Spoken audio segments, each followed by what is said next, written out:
لا اللہ کی رحمت سے مایوس نہ ہو، تم سے کتنا بڑا بھی گناہ سرزد ہو مغفرت کی گنجائش موجود ہے، لہذا اللہ تعالیٰ کی رحمت سے مایوس ہو کے اس بڑے گناہ کبیرے کا ارتکاب مت کرو۔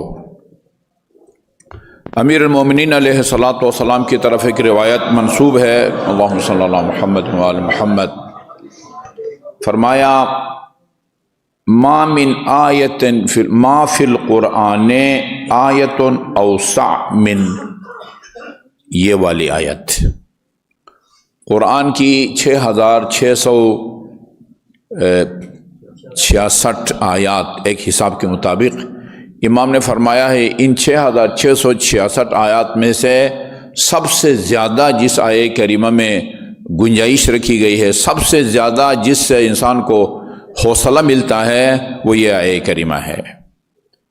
اللہ تعالیٰ کی رحمت سے مایوس نہ ہو، ان اللہ یغفر الذنوب جمیعا، اس سے بڑھ کے اور کیا حوصلہ افزائی ہو سکتی ہے کہ خدا تمہارے تمام گناہوں کو بخش دیتا ہے یا بخش دے گا، لیکن بیٹھے بیٹھے ویسے ہی نہیں بخشتا، ویسے ہی نہیں بخشتا۔ بندہ کوئی ایسا کام کرے جس کے نتیجے میں اللہ تعالیٰ نے بخشنے کا وعدہ فرمایا ہے، بلکہ بعض اوقات تو بعض قرآنی آیات سے یہ بھی ثابت ہوتا ہے کہ گناہ بخشوانے کے لیے بعض اوقات کچھ کرنے کی بھی ضرورت نہیں ہوتی، بڑے گناہ نہ کرنے کے نتیجے میں چھوٹے گناہ جو کر چکا ہوتا ہے ان کو بخش دیتا ہے۔ ان تجتنبوا کبائر ما تنہون عنہ یکفر اللہ عن سیئاتکم، یہ کتنی دل نشین آیہ کریمہ ہے، اگر تم بڑے بڑے گناہوں سے پرہیز کرو یکفر اللہ عن سیئاتکم، یہ سیئہ چھوٹے گناہ کے لیے بولا جاتا ہے۔ ان تجتنبوا کبائر ما تنہون عنہ بالکل واضح ہے، آیت 2 + 2 4 کی طرح ہے، اگر تم ان بڑے گناہوں سے بچو، اجتناب کرو، پرہیز کرو کہ تنہون عنہ جسے تم کو روکا گیا ہے یا روکا جاتا ہے، یکفر اللہ عن سیئاتکم۔ تکفیر 2 لفظ استعمال ہوئے ہیں روایات کے اندر، قرآن میں بھی یہ لفظ استعمال ہوئے ہیں۔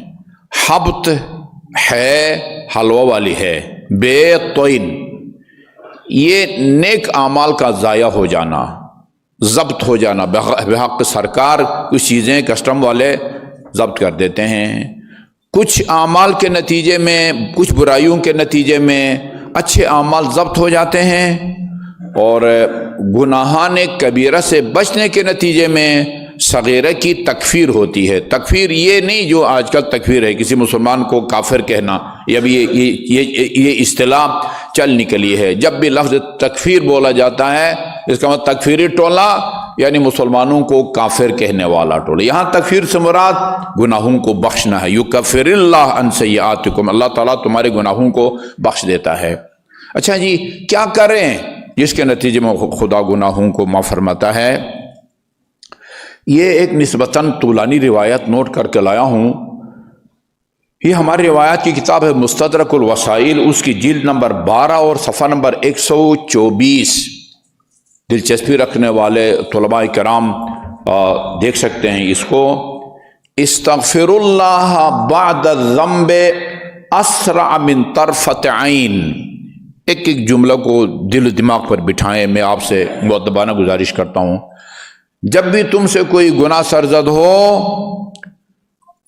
پلک جھپکنے سے پہلے، چشم زدن سے پہلے اس گناہ سے استغفار کرو۔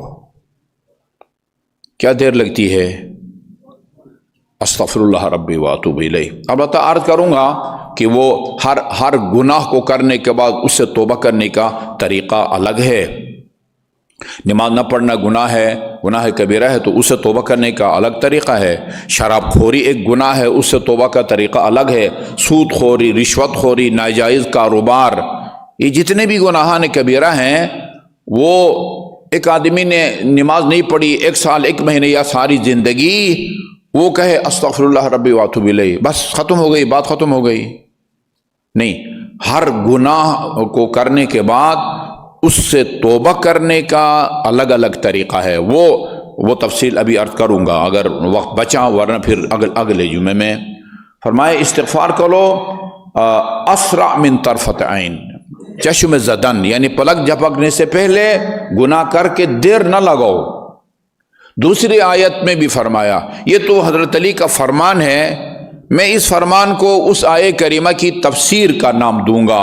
فرمایا وَسَارِعُوا إِلَىٰ مَغْفِرَةٍ مِّن رَبِّكُمْ، جب تم سے کوئی گناہ سرزد ہو جلدی وہ کام کرو جس کے نتیجے میں خدا تمہیں معاف کرے۔ یہی آیے کریمہ ہے، امیر المومنین نے اس کی مزید وضاحت کی ہے، کتنی جلدی کرنی ہے؟ پلک جھپکنے سے پہلے استغفار کرو۔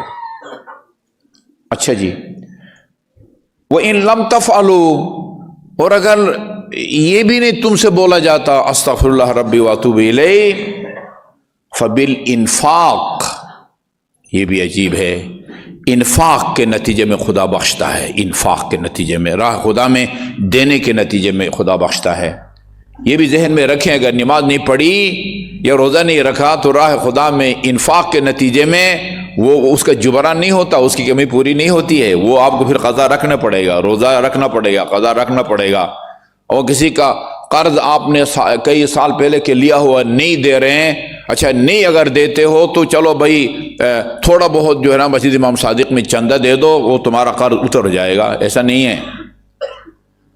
انفاق، کچھ گناہ ہوتے ہیں کہ جس کے لیے انفاق کے نتیجے میں بخشے جاتے ہیں۔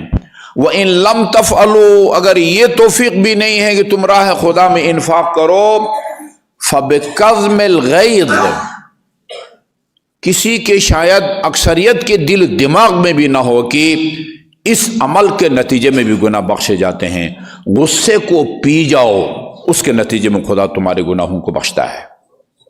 فَبِكَظْمِ الْغَيْظِ، امام موسیٰ کاظم سارے کے سارے جو ہے نا وہ کاظم بھی ہیں، صادق بھی ہے، تقی بھی ہے، نقی بھی ہیں۔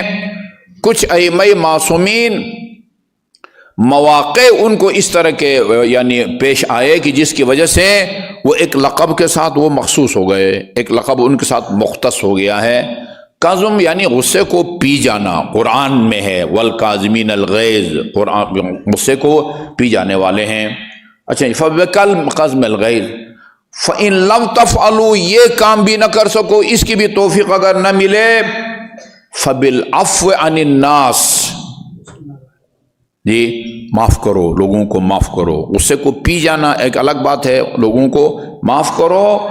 وَإِن لَمْ تَفْعَلُوا فَبِالْإِحْسَانِ إِلَيْهِمْ، یہ بھی نہ کر سکو تو کسی نہ کسی طریقے سے ان کے ساتھ نیکی کرو۔ یہ انفاق وہ نقد پیسہ ہے، کپڑا دینا وغیرہ ہے۔ احسان کسی کا کام آنا، اصلا کسی کا کام آنا، کسی کام آنا، دفتر میں کسی کا کام آؤ، ہسپتال میں کسی کا کام آؤ، تھانے میں کسی کا کام آؤ، عدالت میں کسی کا کام آؤ، جائز کام کر کے بتاؤ، جائز کام، ناجائز کام نہیں۔ فبالإحسان إلیہم وإن لم تفعلوا، اگر یہ بھی نہ کر سکو کم از کم اتنا کرو، فبترک الإصرار، یہ جو گناہ کیا ہے دوبارہ اس کو ریپیٹ نہ کرو۔